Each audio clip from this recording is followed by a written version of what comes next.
Estamos de regreso en 24 horas mediodía, tenemos imágenes de la señal oficial. Se traslada el presidente de la República, Pedro Castillo, por el Jirón Junín hacia el Congreso de la República. Lo está haciendo a bordo de esta camioneta, que es la camioneta en la que el jefe de Estado usualmente se traslada, y lo está haciendo escoltado por este fuerte contingente policial para llegar a la sede del Parlamento Nacional. Durante toda la jornada se había estado especulando sobre si es que Pedro Castillo asistiría al Congreso de la República para hacer uso de su legítimo derecho de defensa de manera personal o si enviaría solamente a su abogado. Sin embargo, también cabe la posibilidad de que su abogado, José Félix Palomino Manchego, quien ha sido acreditado ya ante la mesa directiva del Congreso, sea quien tome la palabra mientras el jefe de Estado guarda silencio. Nos encontramos en los estudios de 24 horas para conversar precisamente sobre este proceso de vacancia con José Eliche. Él es ex oficial mayor del Congreso de la República, ex ministro del Interior, y nos acompaña esta tarde. José Eliche, ¿cómo está? Muy buenas tardes. Gracias por estar Muy buenas tardes, Papo. ¿Qué es lo que vamos a ver esta tarde en este segundo proceso de vacancia contra el presidente Pedro Castillo y a lo que vamos a asistir en las próximas horas, señor Eliche? Lo que vamos a ver es un procedimiento que se llama procedimiento de vacancia presidencial, que se inicia con una moción de orden del día. Como todas las personas que nos están escuchando saben, el mandato presidencial en el Perú dura 5 años.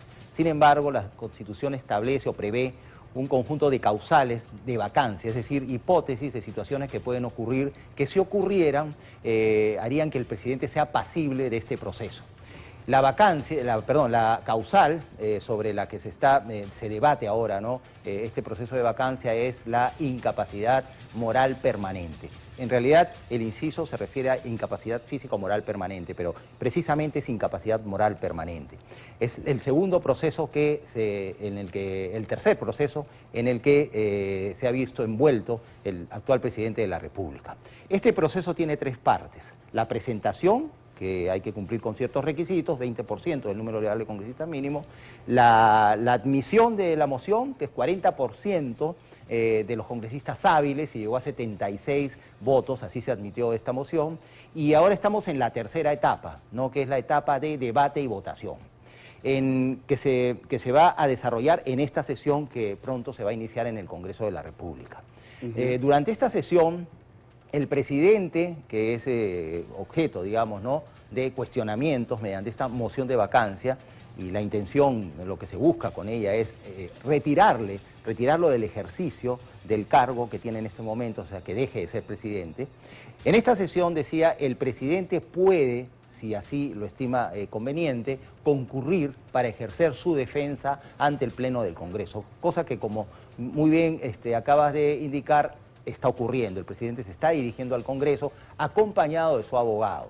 Tiene hasta 60 minutos para defenderse, pero a veces, ¿no?, según la tradición y los precedentes que hay en el Congreso, se extiende ese tiempo, digamos, un poco más, con la finalidad de que pueda defenderse adecuadamente para cautelar el derecho de defensa. Entonces, el presidente puede hacer uso de la palabra solo, puede hacer el uso de la palabra solamente su abogado, o ambos pueden hablar, como ha sucedido en otras experiencias precedentes. Entonces, los grupos parlamentarios, según lo acordado por los órganos directivos del Congreso, van a intervenir hasta por 4 horas. A ello hay que sumarle los 60 minutos del presidente, etcétera, no más otras circunstancias que a veces hacen que el tiempo se dilate un poco más. Ya se ha distribuido el tiempo entre los grupos parlamentarios de manera proporcional. Lo que no veo es que se haya destinado un tiempo para quienes, o para que alguien que represente a quienes han firmado la moción de vacancia haga también una presentación, ¿no?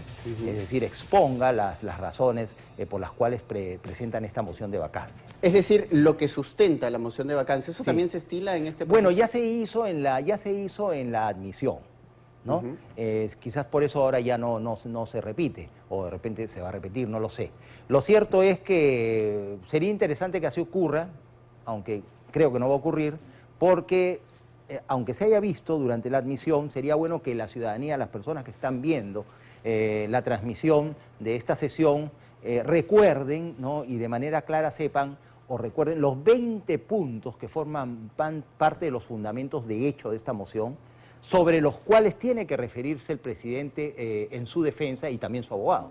son 20 puntos. Pero además hay otros sucesos posteriores a la admisión de la moción que también seguro van a ser materia de debate, aunque formalmente no formen parte de la moción. Así es. Porque este es un proceso político. Así es, señor Eliche, vamos a interrumpir brevemente nuestra conversación porque está ingresando ya la camioneta que traslada al presidente de la República, Pedro Castillo, al Palacio Legislativo. Ahí estamos viendo precisamente la llegada de esta camioneta Cherokee luego de este desplazamiento por el Jirón Junín desde Palacio de Gobierno. Nos enlazamos con Talía Rosales, que se encuentra en el Parlamento Nacional. Talía. Paco, así es, 2 de la tarde con 54 minutos. Llega entonces el presidente de la República a bordo de esta camioneta. Se preparan ya para recibirlo, darle bienvenida. Que ingrese, esta camioneta se ha desplazado lentamente. Y vemos que ya se abre una de las puertas entonces, para que el presidente de la República pueda hacer su ingreso. He llegado minutos antes entonces de lo pactado al Congreso de la República para responder sobre este pedido de vacancia. En minutos entonces inicia todo este acto protocolar. Vemos, están demorando, no hay orden todavía del personal de seguridad para que pueda bajar el presidente, pero ahí vemos al señor Aníbal Torres, quien acaba de bajar por el lado izquierdo del vehículo. Y lo mismo acaba de hacer del otro extremo el presidente de la República, Pedro Castillo. Se estrecha en un abrazo con el señor Aníbal Torres, presidente del Consejo de Ministros. Saluda entonces. Lamentablemente la camioneta no se retira y nos imposibilita un poco la visión de las cámaras, pero ahí está. Ahí vemos entonces el presidente pasando por esta alfombra roja, ingresando ya oficialmente al Congreso de la República para iniciar con el proceso de vacancia en su contra. La incapacidad moral permanente es lo que se busca definir el día de hoy y recibe aplausos. Entonces vemos en el interior integrantes de la bancada de Perú Libre, quienes reciben al presidente Pedro Castillo entre aplausos y le dan la bienvenida. Desde aquí podemos observar a Guido Bellido, Kelly Portalatina, algunos de los congresistas con quienes estrechan abrazos, saludos. Y el presidente de la República, sí, va hacia el lado derecho a la sala de embajadores, entonces a esperar unos minutos a que inicie esta sesión del Pleno para que pueda ingresar. Paco. Así es, muchas gracias, Talía. Y estábamos comentando precisamente con José Eliche, ex oficial mayor del Congreso de la República, algunos detalles de esta sesión del Congreso en donde se dará la moción de vacancia contra el presidente de la República, Pedro Castillo. Y algo que llamaba la atención, José, era que el presidente Pedro Castillo ha llegado al Parlamento con la banda presidencial. Sí, es curioso, ¿no? Por decirlo menos, porque creo que en estas circunstancias como que no corresponde el uso de la banda presidencial. No hay reglas al respecto, sigue siendo el jefe del Estado, así que puede usarla si quiere, ¿no? Pero, digamos... Claro, es en todo caso anecdótico, ¿no? Teniendo en cuenta que en los otros casos más recientes que hemos podido ver, ¿no? Sí. Ni Pedro Pablo Kuczynski ni Martín Vizcarra llegaron al Congreso con banda. Debe haber fortalecido su asesoría en cuanto a la simbología del poder, ¿no? Llegar con la banda presidencial, en una camioneta, no en un carro, un auto presidencial de aquellos largos que hay, sino más bien una camioneta rural, con el presidente del Consejo de Ministros, recibido por congresistas que lo apoyan, abrazándose en la puerta, ¿no? En fin. Ahora, son símbolos políticos, finalmente, sí, claro, ¿no? Y precisamente algo de lo que conversábamos también fuera de cámaras es que esto finalmente es un acto político. Tiene implicancias legales, político, evidentemente, pero tiene una fuerte carga política y los símbolos en este caso también van a ser importantes. Muchísimo, ¿no? Porque el mensaje, los gestos, no solamente lo que se diga, lo que se lea, sino los gestos y todo lo que sucede ahí, no solamente está dirigido, digamos, desde el lado del Congreso al presidente, desde el lado del presidente al Congreso, sino a la ciudadanía. O sea, es difícil vacar a un presidente, a un jefe del Estado, sin el apoyo, sin la anuencia, ¿no?, moral, si se quiere, de la ciudadanía. Entonces está dirigido a ellos. Entonces se usan todos estos recursos, ¿no? Claro, pueden ser, si se quiere, espontáneos, yo no sé si es preparado, pero digamos, es lo que ocurre. Y como bien has dicho, este es un proceso político. En realidad, el origen de este tipo de procesos lo encontramos más o menos en el siglo XIV en Inglaterra. Después se ha ido, se ha ido trasladando a otras sociedades a lo largo de la historia y variando también, digamos, en cuanto a su contenido procesal. Podemos definir dos, básicamente, ¿no? Por ejemplo, el modelo británico es más parecido a un proceso penal. Termina, ¿no?, en la Cámara de los Lores y parece un proceso penal. Y el modelo estadounidense es más un proceso político. Nosotros tenemos una mixtura, pero esto, digamos, este proceso que estamos viendo hoy es un proceso político. Claro, y eso es interesante precisamente para que el público lo pueda entender, José, porque precisamente los medios internacionales informan sobre lo que está ocurriendo en nuestro país como un proceso de impeachment. Pero Eso esto no es un proceso de impeachment propiamente dicho, porque no es un juicio político, si es que traducimos literalmente. Sí es un impeachment. O sea, nosotros tenemos el proceso de acusación constitucional que se parece a un proceso penal y que incluso puede terminar en sanciones, ¿no?, como la destitución, la suspensión, la inhabilitación. Y tenemos el impeachment, ¿no?, que es este procedimiento que se originó hace siglos atrás, no en nuestro país, pero que se incorporó temprano, digamos, en nuestro derecho constitucional. En 1823 ya había, ¿no?, rasgos de un impeachment y se fortalece en 1834, la Constitución de 1834, y después continúa hasta ahora, ¿no? Y el modelo es más o menos el mismo, más o menos, con algunas diferencias, ¿no?, en el uso de, digamos, de las palabras y demás, y también de los conceptos. Entonces llegamos a este modelo que es un impeachment, es político, ¿no? Es sumario, como cualquier impeachment, o sea, acá no hay comisiones intermedias, por ejemplo, u órganos intermedios que evalúen. Como por ejemplo en el caso de una acusación constitucional, donde tiene que pasar por su comisión de acusaciones constitucionales, comisión permanente y todo lo demás. Así es, por eso a ese se le llama antejuicio político, ¿no? Entonces, este es un juicio político, de frente. Es solamente los 3 pasos que he señalado antes. Se presenta la moción, se admite la moción y se debate y vota. Y aquí no hay valoración de las pruebas, es decir, si hoy día Pedro Castillo decidiera llevar una prueba X, no se tiene que valorar para finalmente sobre la valoración de esa prueba tomar una decisión. Bueno, a ver. O sea, me refiero si lo hablamos desde el punto de vista legal, sí tiene que haber una valoración jurídica sobre el producto. Se supone que todos los congresistas, bueno, por lo menos los congresistas, todas, deberían haber leído cuidadosamente la moción, ¿no es cierto? Bueno, con sus asesores y tener una idea clara desde el punto de vista jurídico y también tener una razón política sobre su determinación final. Ahora, claro, también está el tema de los grupos parlamentarios, aquellos que aún son, digamos, grupos parlamentarios que tienen un nivel mínimo de cohesión y quieren actuar con coherencia frente a la ciudadanía, pues ahí decidirán entre ellos cuál es la posición final a tomar. Ahora, el presidente y su abogado tienen, ¿no?, que hacer una réplica o un alegato contra 20 nada menos, 20 ítems que están contenidos en los fundamentos de hecho de la moción, sin perjuicio del alegato en la parte jurídica que estará a cargo de su abogado defensor. Y desde el lado parlamentario igual, o sea, va a ser un debate de ese tipo.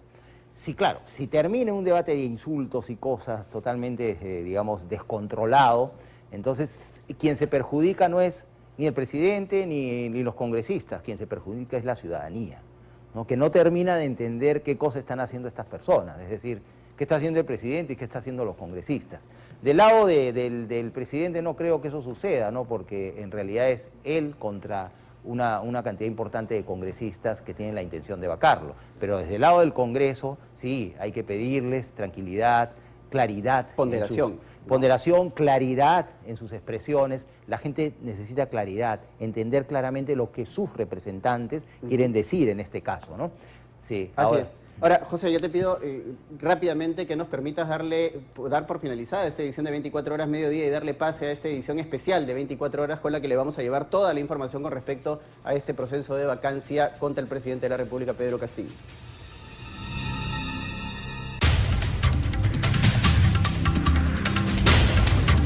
Regresamos en esta edición especial de 24 horas. Estamos conversando con el ex oficial mayor del Congreso de la República y ex ministro del Interior, José Eliche, para aclarar más o menos lo que veremos en minutos desde el Congreso de la República. Hoy se presenta el presidente de la República, Pedro Castillo, que ya llegó al Parlamento Nacional, ha sido recibido por la bancada oficialista y estará acompañado de 6 ministros de Estado. Y hemos visto también llegar a bordo del vehículo presidencial al jefe del gabinete, Aníbal Torres. Desde esa perspectiva, señor Elich, yo le quería preguntar, ¿es usual esta carta que hemos visto al inicio de la jornada en donde el presidente del Consejo de Ministros le pide autorización a la presidenta del Parlamento para que 6 ministros de Estado acompañen al presidente de la República?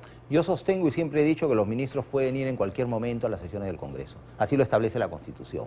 Lo que ocurre es que existe la costumbre, arraigada o instalada desde hace muchos años, que los ministros tienen como que pedirle al Congreso o avisarle que van a ir. No, este es un sistema mixto, no es un sistema parlamentario, pero es un mixto. Los ministros han recibido la confianza del Parlamento y por lo tanto tienen que rendirle cuenta de manera permanente y tienen un lugar en el Pleno, deberían tener un lugar siempre disponible en el Pleno del Congreso.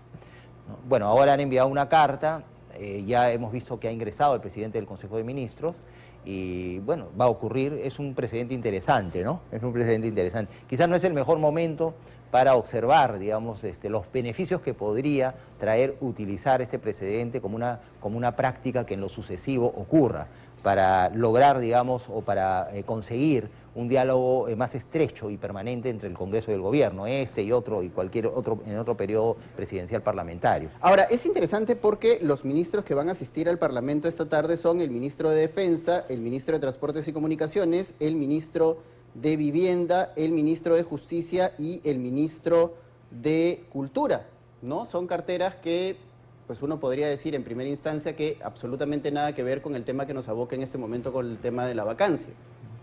Bueno, ¿por qué se habrá tomado la decisión de que sean estos ministros? El presidente del Consejo de Ministros está bien, el ministro, no, bueno, los demás no lo sé, habría que ver qué cosa, o sea, cuáles han sido los criterios por los cuales el presidente ha decidido invitar a estos ministros o el Consejo, ¿no? Ha decidido que ellos sean los que acompañan al presidente.